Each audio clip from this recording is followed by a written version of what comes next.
નમસ્કાર દર્શક મિત્રો, હું નીતિન પટેલ. તમે જોઈ રહ્યા છો સમાચાર મેં આગળ ન્યૂઝ. હવે જોઈએ આજના સમાચાર.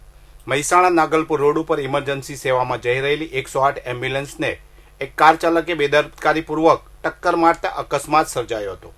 આ ઘટનામાં એમ્બ્યુલન્સને નુકસાન પહોંચાડ્યું હતું. જોકે સદનસીબે મોટી જાનહાનિ ટળી હતી. સમગ્ર મામલે એમ્બ્યુલન્સના ચાલકે કાર ચાલક વિરુદ્ધ મહેસાણા શહેર બી ડિવિઝન પોલીસ મથકમાં ફરિયાદ નોંધાવી છે. વિગત અનુસાર જોટાણા તાલુકાના સુરજ ગામે રહેતા જયેશભાઈ જોટાણા 108 એમ્બ્યુલન્સમાં ડ્રાઈવર તરીકે ફરજ બજાવે છે. તેઓ ગતરોજ પોતાની GJ02GA 1396 નંબરની એમ્બ્યુલન્સ સાથે ફરજ પર હતા.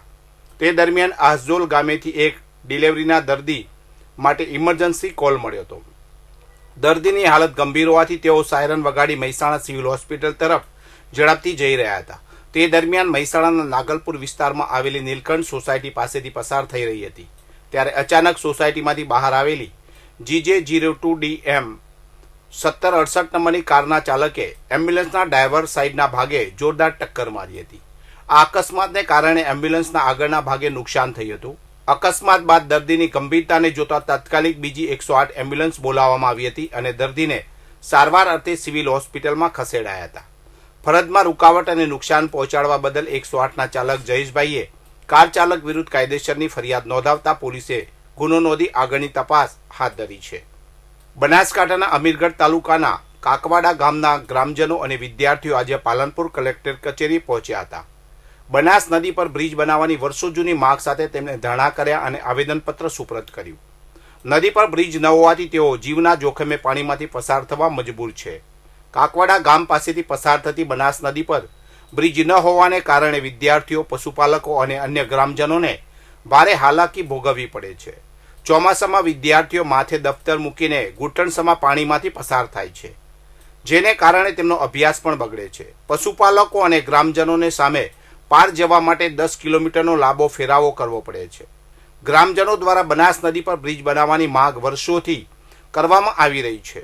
સ્થાનિક કક્ષાએથી ગાંધીનગર સુધી અનેકવાર રજૂઆતો કરાઈ છે. જોકે ચૂંટણી સમયે નેતાઓ બ્રિજ બનાવવાનું વચન આપીને ખાતમુહૂર્ત કરીને જતા રહે છે. અત્યાર સુધીમાં 4 વખત ખાતમુહૂર્ત થયા હોવા છતાં બ્રિજ બન્યો નથી, જેના કારણે ગ્રામજનોમાં રોષ વ્યાપ્યો છે. મહેસાણા સ્પેશિયલ ઓપરેશન ગ્રુપે વિસનગર તાલુકા પોલીસ સ્ટેશન વિસ્તારમાં આવતા તરફ ગામની સીમમાં દરોડો પાડી એક શખ્સને ગાંજાના છોડ સાથે ઝડપી પાડ્યો હતો. પોલીસ તપાસમાં અંદાજે 4.63 લાખની કિંમતનો મુદ્દામાલ જપ્ત કરવામાં આવ્યો છે. મહેસાણા પોલીસ સ્ટાફ પેટ્રોલિંગ અને તપાસમાં હતો તે દરમિયાન ખાનગી રાહે બાતમી મળી હતી કે તરફ ગામની સીમમાં આવેલી રાધે એગ્રોટેક કંપનીમાં મજૂરી કરતા દલપતસિંહ સિસોદિયાએ પોતાની રહેણાંક ઓરડીની સામે બિન અધિકૃત રીતે ગાંજાના છોડનું વાવેતર કર્યું છે. બાતમીને આધારે એસઓજીની ટીમે વિસનગર શહેર પીઆઈ અને પંચોને સાથે રાખી સ્થળ પર દરોડો પાડ્યો હતો. તપાસ દરમિયાન ત્યાંથી વનસ્પતિજન્ય ગાંજાનો એક લીલો છોડ મળી આવ્યો હતો, જેનું વજન 9.260 કિલોગ્રામ હોવાનું માલુમ પડ્યું હતું. પોલીસે 4.63 લાખનો ગાંજો ઝડપ્યો છે. પોલીસે આરોપી સિસોદિયા દલપતસિંહ રહેમતસિંહ ઉંમર વર્ષ 38 મૂળ રહેવાસી રાજસ્થાનની ધરપકડ કરી મુદ્દામાલ કબજે કર્યો છે. આ મામલે વિસનગર તાલુકા પોલીસ સ્ટેશનમાં NDPS એક્ટ મુજબ ગુનો નોંધી આગળની તપાસ હાથ ધરવામાં આવી છે. કડી પંથકમાં વહેલી સવારે આગ લાગવાની ઘટના સામે આવી હતી. કડી તાલુકાના થોળ રોડ પર આવેલા બોરીસણા નજીક ક્રિષ્ના કોટન ફેક્ટરીના કમ્પાઉન્ડમાં આવેલી Krishna natural fibre private limited કંપનીમાં આ ઘટના બની હતી. કંપનીમાં પ્લાસ્ટિકનું રો મટીરિયલ ભરીને આવેલી એક ટ્રકમાં અચાનક આગ લાગી હતી. પ્રાથમિક તપાસ મુજબ અગમ્ય કારણોસર શોર્ટ સર્કિટ થતાં આગ ભભૂકી ઉઠી હતી. ટ્રકમાં ભરેલો પ્લાસ્ટિકનો સામાન ફેક્ટરીમાં ઉતારવાનો હતો. આગ એટલી વિકરાળ હતી કે ટ્રકની અંદર ભરેલો પ્લાસ્ટિકનો સામાન અને આખી ટ્રક બળીને ખાખ થઈ ગઈ હતી. ઘટનાની જાણ થતાં જ મહેસાણા, કડી અને કલોલ ફાયર વિભાગની ટીમો તાત્કાલિક ઘટના સ્થળે પહોંચી ગઈ હતી અને ફાયર ફાઇટરોએ ભારે જહેમત બાદ આગને કાબૂમાં લીધી હતી. જોકે આગને કારણે ટ્રક અને તેમાં ભરેલો સામાન સંપૂર્ણપણે નષ્ટ થઈ ગયો હતો. સદનસીબે આ ઘટનામાં કોઈ જાનહાનિ થઈ નહોતી. પાટણ જિલ્લામાં દારૂબંધીના કડક અમલ માટે રાધનપુરના ધારાસભ્ય લવિંગજી ઠાકોર અને સમી તાલુકાના 50 થી 60 આગેવાનોએ જિલ્લા કલેક્ટર અને પોલીસ અધિક્ષક કચેરી ખાતે રજૂઆત કરી છે. આ રજૂઆત બાદ પોલીસ તંત્ર દ્વારા રાધનપુર, સાંતલપુર, સમી, શંખેશ્વર અને હારીજ વિસ્તારમાં દારૂના અડ્ડાઓ નાબૂદ કરવા ડીવાયએસપી કક્ષાના અધિકારીઓના માર્ગદર્શન હેઠળ 4 સ્પેશિયલ ટીમો બનાવવાની ખાતરી આપવામાં આવી છે. ઠાકોર સમાજમાં દારૂને કારણે યુવાનોના મૃત્યુ અને સામાજિક નુકસાનને રોકવા માટે સમાજ દ્વારા સ્વયંભૂ જનતા રેડની ઝુંબેશ શરૂ કરવામાં આવી છે. આ ઝુંબેશને વેગ આપવા અને દારૂનું દૂષણ નાબૂદ કરવા ધારાસભ્ય ઠાકોર મેદાને આવ્યા છે.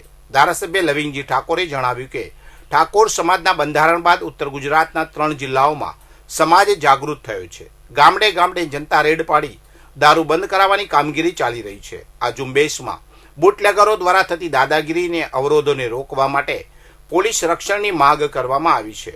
પોલીસ તંત્ર અને ગ્રામ સમિતિઓ સાથે મળીને આ દૂષણને નાબૂદ કરવા માટે આયોજન કરવામાં આવ્યું છે. દરેક ગામમાં બનેલી સમિતિઓ દારૂના અડ્ડાઓની શોધખોળ કરી પોલીસને જાણ કરશે. આ રજૂઆત દરમિયાન પાટણ જિલ્લા પંચાયત પ્રમુખ સહિત અન્ય સમાજના આગેવાનો પણ ઉપસ્થિત રહ્યા હતા. વધુ સમાચાર માટે જોતા રહો સમાચાર મેં આગળ ન્યૂઝ. નમસ્કાર.